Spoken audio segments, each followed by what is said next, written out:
Hey, welcome back. I may have a love it or hate it today. Let's find out right after this. All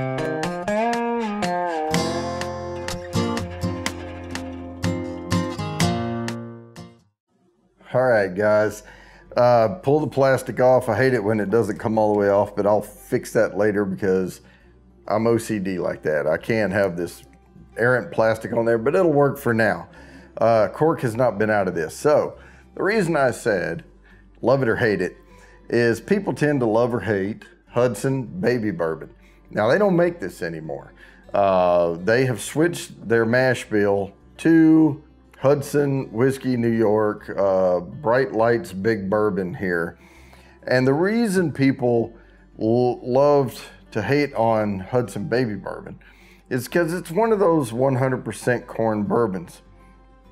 Now, with that said, technically it is bourbon, because in order to be bourbon, it has to be 51 or more % corn in the mash, so 100% corn can be there.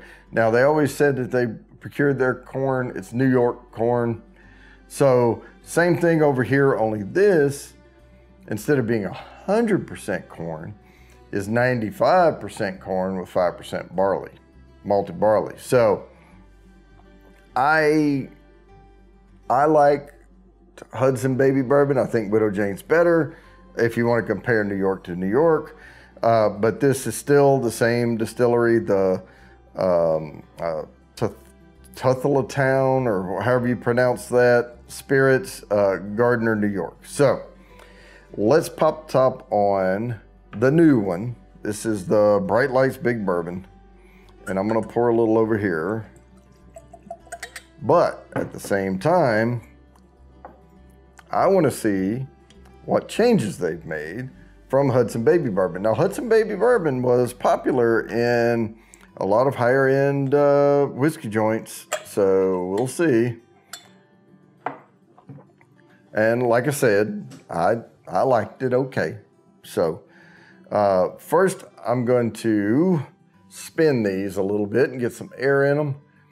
Let them open up just a little bit, give up those ghosty notes.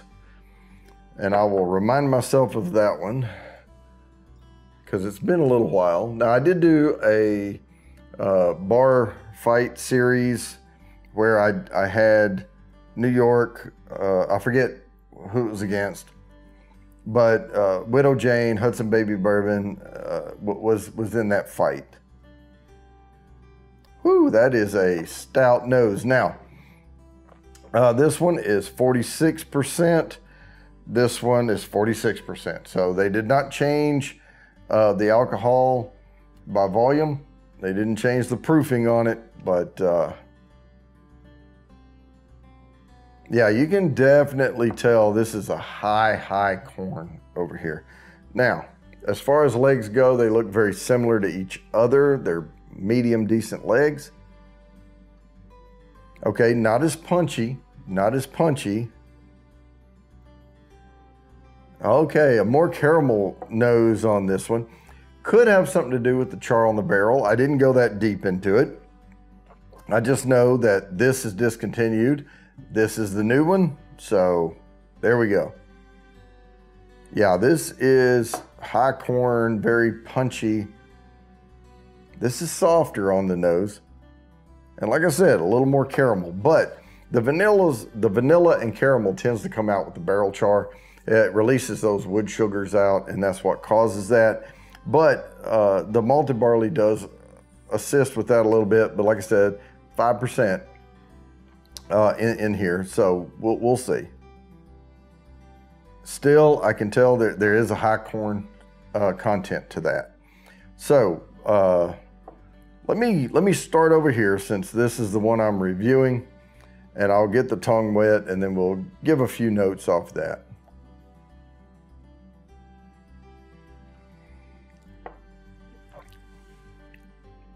Yep, there's that perfumey, nostrily, that high corn content that I remember, but there is a sweetness to this I don't remember off of that.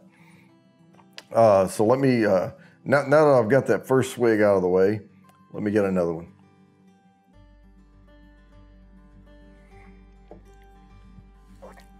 Yep, there is definitely a sweetness to it. I can tell you it's a little darker, the new one. I don't see age. Well, this one's, nope, no age statement. Aged a minimum of 2 years is what it says. This one, aged a minimum of 3 years. So an extra year in the barrel could be giving it a little darker tint. Wouldn't be surprising. They could have also changed, like I said, the char of the barrel and other things. Let me go back and forth on these.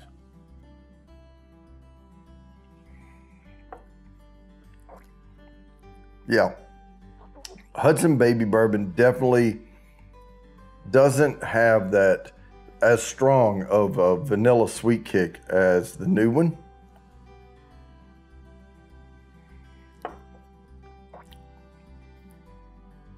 Little more. Now I can't give you the warmth on them because I'm going back and forth on them.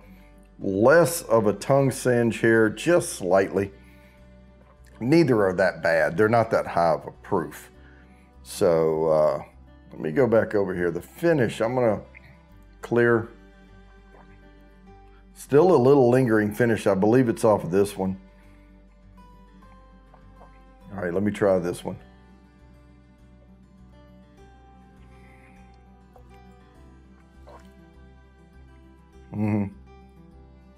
I mean, I actually like it. I don't hate on it.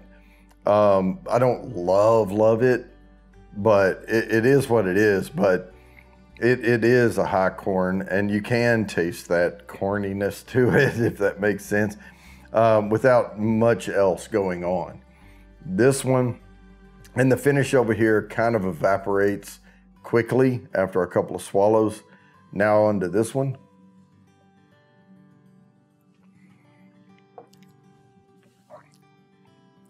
Yeah, much longer, deeper finish over here. A little more, but again, that's coming from the caramels and all. A little tiny, maybe a tiny bit of nuttiness in there along with, but there's nothing spicy about this at all. There's not a lot of wood notes coming out in it. The oils aren't super strong in either of these.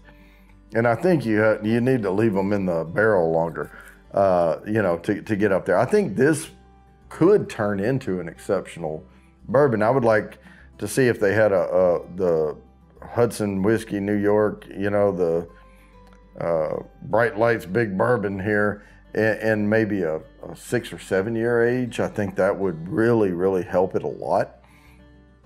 It is extremely easy to drink. I mean, I'll tell you that. It's just, you're not going to get the big bold notes that you get out of different bourbons.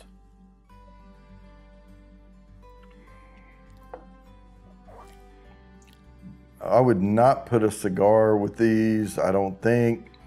It would have to be a very lightweight cigar, and only with this one, not that one. But again, the difference is very slight between them. But I do think they made an improvement. I do. So this one I'll hang on to just for the novelty of it. But this one, yeah, I think they made a good change. Extra year in the barrel at least. A little darker in color.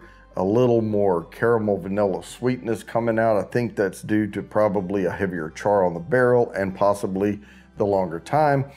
I think I'm getting more notes out of this, but I'm still getting what some people fell in love with Hudson Baby Bourbon, which is a very high corn content. Now, I'm not saying I'm in love with that concept, but I get it.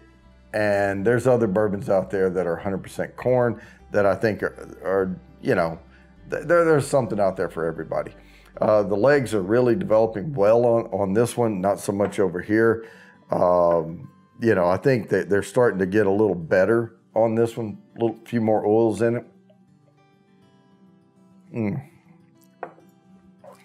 Yeah, but pleasurable.